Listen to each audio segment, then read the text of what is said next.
Hello,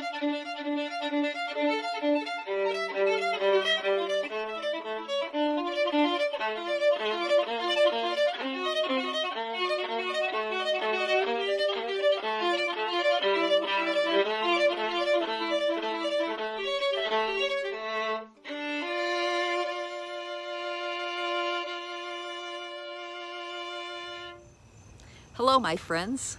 Today I would like to share a story from the book of Daniel. The story of the lion's den is probably the first one that comes to mind.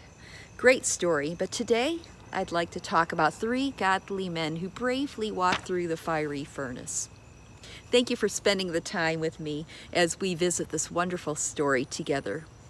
You may pause here if you'd like to read the passage of Daniel, chapter 3, verses 1 through 30.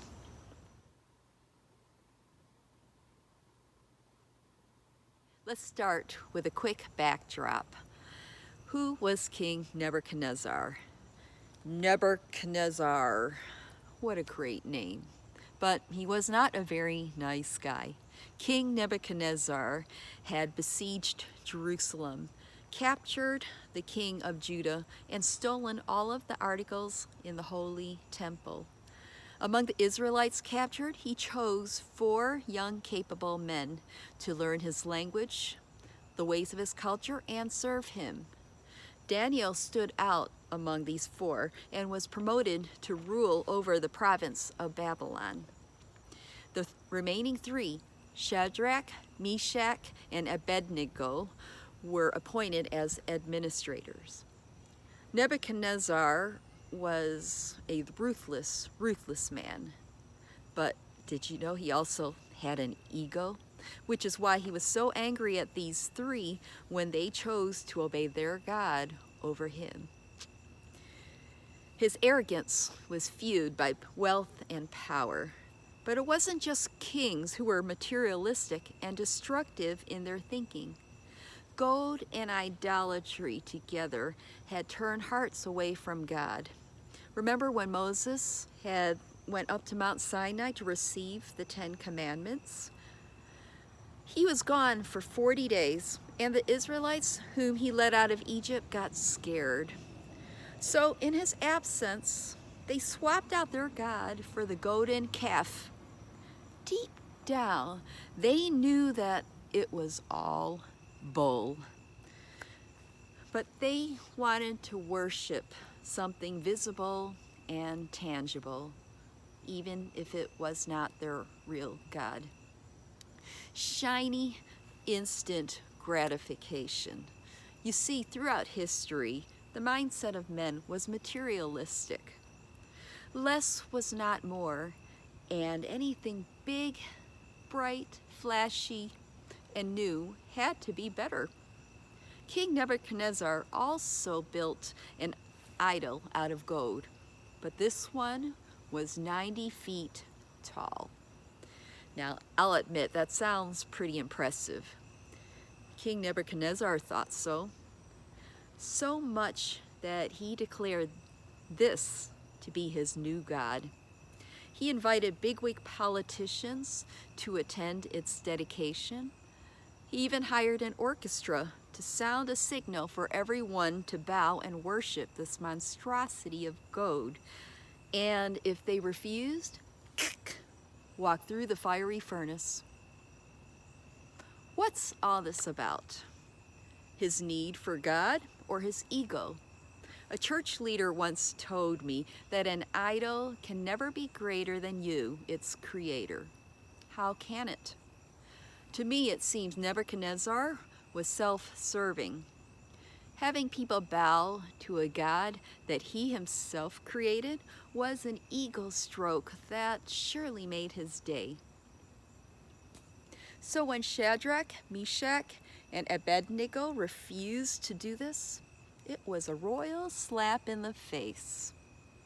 In verse 8, the Chaldeans, aka social climbers, well, they ratted out these 3 men.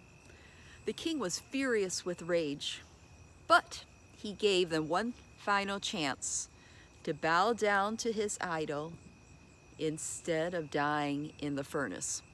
How generous. They declined his offer, however, and replied, verses 17 and 18. Our God, whom we serve, is able to deliver us from the furnace of blazing fire, and he will deliver us out of your hand. But even if he does not, let it be known that we're not going to serve your God or worship the golden image that you have set up. That took gumption. Nebuchadnezzar was cruel and vindictive. He knew that the furnace would surely kill anyone, but still that was not good enough for him. So he ordered the furnace to be heated 7 times hotter than usual. 7 times. Point taken. But his recklessness had costed the lives of his own soldiers. It was so hot that they got burned from the outside while escorting the 3 men to go inside. Here's where the miracle begins. They were tied up and thrown into the fire, but did not burn to a crisp. A supernatural being appeared, protecting them as they walked around. Seeing they were unsinged, the king now believed and ordered his people to worship this one and true God. So let me ask you, who is in control of our fate? God or the world? Our fears and pain or our trust and faith? There are times when we feel as though we are walking through the fiery furnace. I don't think that God chooses for us to be hurt or mishandled, but we live in a fallen world of free will, and sometimes that leads to pain and disappointment. God doesn't always shield us or remove us from the furnace of life, though I wish he would. He has the power to do so. But when Shadrach, Meshach, and Abednego were forced to walk through the furnace, what a profound revelation. What if divine intervention suddenly took them away, allowing them to avoid the furnace entirely? Not bad. But no, they had to make a choice and walk through. And yes, the Lord allowed a path, not an escape route. They had to walk through from start to finish. Faithful from the beginning, but after making it through unharmed, how much more do you think they trusted and knew their God? And thanks to their obedience, countless others who never met their Creator, who knew that only that they were forced to worship a lifeless mass of gold. These people have seen the one and true God for the very first time. You want others to see that God is real in your life. God will also bring you out of the fire, stronger, intact, and fulfilling the purposes that he set out for you. We may feel the burn, but we never get destroyed. Similar to Shadrach, Meshach, and Abednego, we have a divine presence in our lives. One will protect us, and one who will hold our hand as we walk through the furnace. We are each imperfect composites of our life struggles, pain, and insecurities. But inside the mixture of our experiences is the gold of our humanity. You don't build idols out of this gold. This gold is unique and much, much more valuable, created by God in his image, and it's beautiful.